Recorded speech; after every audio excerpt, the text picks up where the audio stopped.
G'day YouTube, Gingerbeard Mike here.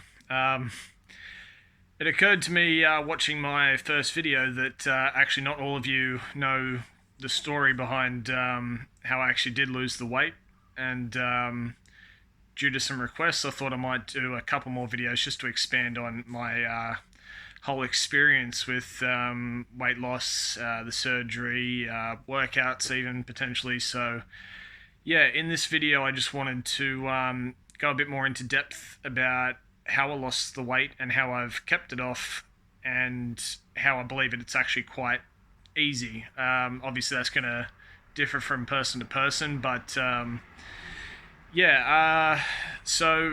I, like many others, joined a gym wanting to lose weight and had some really good personal trainers, knew lots of stuff. They put me on, a good training regime, and I had some success to start with. But what I found was it was not sustainable for me, because I got given the, I guess, stereotypical training diet, which is, chicken, rice, broccoli, eating 5 to 6 times a day, low fat, plain carbohydrates, that sort of thing. And don't get me wrong, that stuff certainly has shown success for quite a number of people. And if it's stuff you're happy eating, then by all means, I'd say go right ahead. However, if you are someone like me who has or is still struggling with weight issues, then this video might be for you. Or even if you've had success with the standard diet but you're not that into the foods, this also might be of interest. So it wasn't until I stumbled across something called the ketogenic diet, which I know a number of you have already heard of. If you haven't, look it up.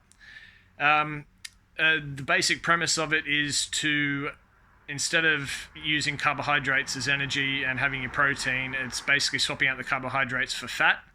Now, when I first heard that, I was like most people, I was like, hang on a second, doesn't fat make you fat? It doesn't actually make you fat. A combination of fat with carbohydrates does.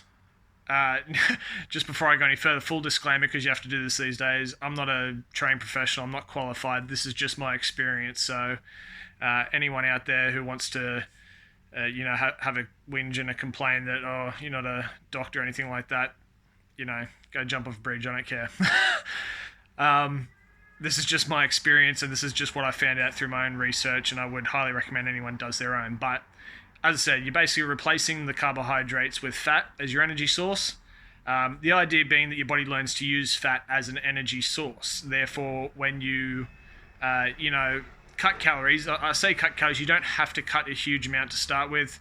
And in fact, if you're going from eating sugary processed stuff to just eating the good stuff, I wouldn't even suggest counting calories to start with. I would just eat until you're satisfied, and I reckon you'd see a difference within a week or two. My experience personally is I combine the ketogenic diet with a little bit of intermittent fasting, and the first 2 weeks I did it was as a trial, because I was still very skeptical. I wasn't sure about it, and I wasn't sure how I'd feel, especially with training and things at the gym. So yeah, I had a 2-week trial period where I did it, and in that 2 weeks I dropped 5 kilos and about 5.5 centimeters off my waistline. I was just absolutely gobsmacked at how quickly it came off, and so obviously I continued with it, and week in, week out, the fat melted off me, like not a gimmick or anything like that. This is just eating good, nutritional, real food. So as an example, growing up we were always told cut the fat off your meat. In this diet you're encouraged to eat things with more fat on them, especially meat. So your steaks, your chicken, have chicken thighs, drumsticks, all that sort of stuff. It doesn't have to be complicated, because the main thing is, and this really blows a lot of people's minds, 70% of my calories on average, or 60 to 70% of my calories on average, are from fat. So most of my diet is eating fat, yet I'm not fat. And I continue to stay quite lean and quite healthy. As I say, it's usually a combination of carbs and fat that is the problem, and obviously highly processed carbs and sugary food. That's what I believe is the problem. So honestly, it's, whatever foods you like that don't have carbs in them, and preferably natural foods, I'd say go ahead and eat. So, if you're into your salads or green vegetables, go nuts. I'm not. So I actually rarely eat any vegetables at all anymore. I mostly eat things like steak, eggs, a bit of chicken, sometimes a bit of salad if I'm feeling like it, maybe a bit of onion or pickles with a few things because I enjoy that, with like burger patties. Uh, and the thing I love about this diet is that because you're eating the fat, most of us probably enjoy eating the fat on foods but have felt guilty in the past. You don't have to on this. You're actually encouraged to eat it. So, I go and get, when I can afford it, ribeye steaks, and I enjoy every single bit of it, and I cook it in butter. Again, another thing I was always taught was bad for me, but it's actually a lot healthier for you than having something like a vegetable or seed oil. Those things are absolute rubbish. They're not natural. They're made in industry. They're not meant for human consumption, and it's another mistake, unfortunately, people make, is thinking, oh, vegetable oil's got to be healthy. Well, it's not. And again, I've got to stress, these are my opinions based on my own research. I'm not here to baby anyone. If you want to find out more, honestly, go and research it. You'll be quite surprised what you find. And of course, I encourage anyone to research both sides. Don't just take my word for it. Don't just take the word of the first article you read. Everything I've done, I've tried to base on proper, sound, scientific evidence, and obviously a bit of trial and error. But yeah, like as I say, on a daily basis, I'll consume like 6 to 8 eggs at a time as a meal. Some days, let's say when I can afford it, I'll have 2 or 3 steaks at a time. It'll be half a kilo worth.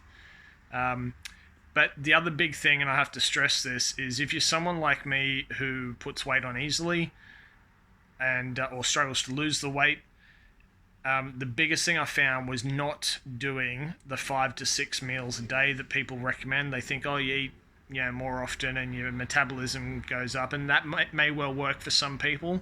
But as I say, if you're like me, possibly insulin resistant, that's actually worse for you because it's spiking your insulin every time you eat.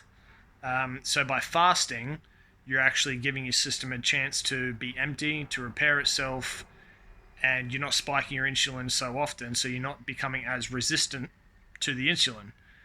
That sort of stuff can lead to diabetes and a whole range of other things. Again, research.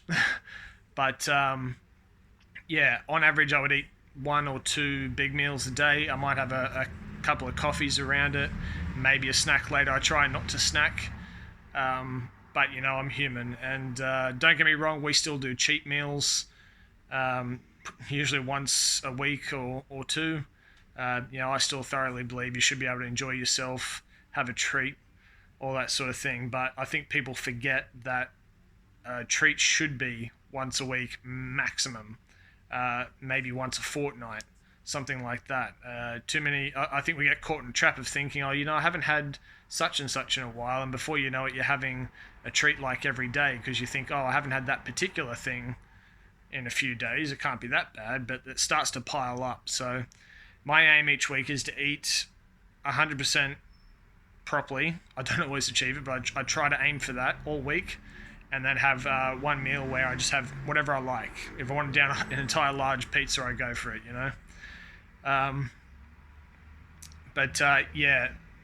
what I'm actually on now is more of what you might call a carnivore diet, and I can already hear the plant-based people screaming at me, but I'm not going to go into that in this video. As I say, I know this works for me. I know it's worked for a lot of other people. I've joined communities online of people who've used this sort of way of eating to actually deal with health issues and had great success with it. That's what I'm all about. It's just human health. I do also believe in, responsible farming and that sort of stuff. That's another topic again for another time. I would say this is the sort of stuff I wish I had have known like 15 years earlier. because as you saw in my previous video, I'm going to live with the scars of poor dieting advice and obviously some of my own choices, since I was a young kid, basically. And, I've thought about this a lot. I would never blame my parents or anything like that. They were obviously following the nutritional advice that the government provides. Unfortunately, I personally believe it's absolute rubbish. But, these sort of things are only just coming out sort of in the last decade. Before that, we didn't really know. We thought they were giving us the best advice. The only thing I'll say on that real quick is the low-fat idea coming in like the 1970s or 80s, something like that, in America. It was the first ever dietary guidelines. Have a look at what's happened with the obesity rates since then. That's all I'll say on it. You make up your own mind. But before that, people used to eat butter. They used to cook in beef tallow or lard. They used to know it was good for you because these were natural animal kingdom foods that we've eaten for thousands of years, and suddenly they were bad for us. Anyway, I get passionate about this stuff because I know it's worked for me. I'm not here to try and make money off anyone. I just genuinely want to put this out there so that, if you're someone like me who wants to lose the weight but has struggled, this is not a fad diet or any bullshit like that. This is literally how humans used to eat. We've just forgotten. So I would say eat your steak, have the fat too, eat as many eggs as you want because they're insanely good for you. Cut out, obviously, sugar, processed carbohydrates.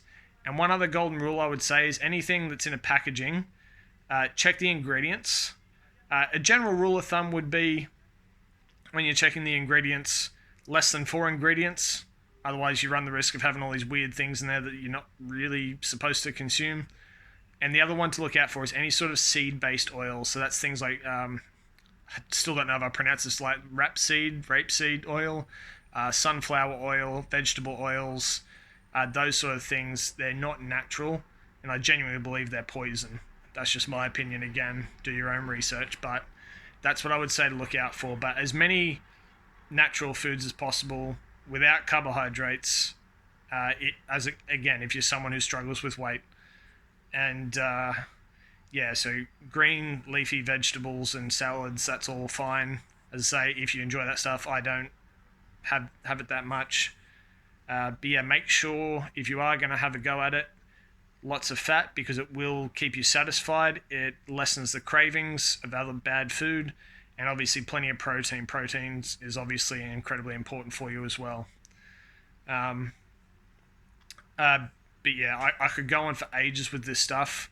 A couple of good guys to check out if you're on the YouTube or just anywhere on the internet really, because these guys are actually medically trained professionals who can really go into depth and give you good advice on this stuff.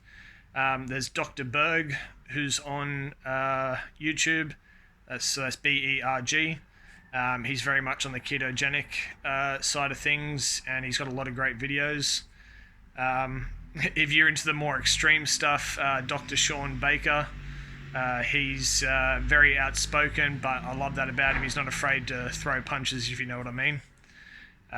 He's another great source if you're more into the carnivore style of things. He's very much into that. He's been carnivore for something like 5 years straight, hasn't touched a vegetable or carbohydrate, and I think he's mid-50s and he's in insane shape. He's got abs in his mid-50s, so that should tell you something. But as I say, do your own research, and don't be afraid to try things. Like, if you want to trial it for a week and see how you go, fine. That's, as I said, I did 2 weeks and I've never looked back really. But ketogenic diet, carnivore diet, anything low carb based, decide what foods you like on that. And, you just take baby steps, or you can go full blown into it if you want to. But as I say, I really, really wish I'd have known this like 15 years earlier. Now I've got to, as I say, live with the scars. But it's made me who I am.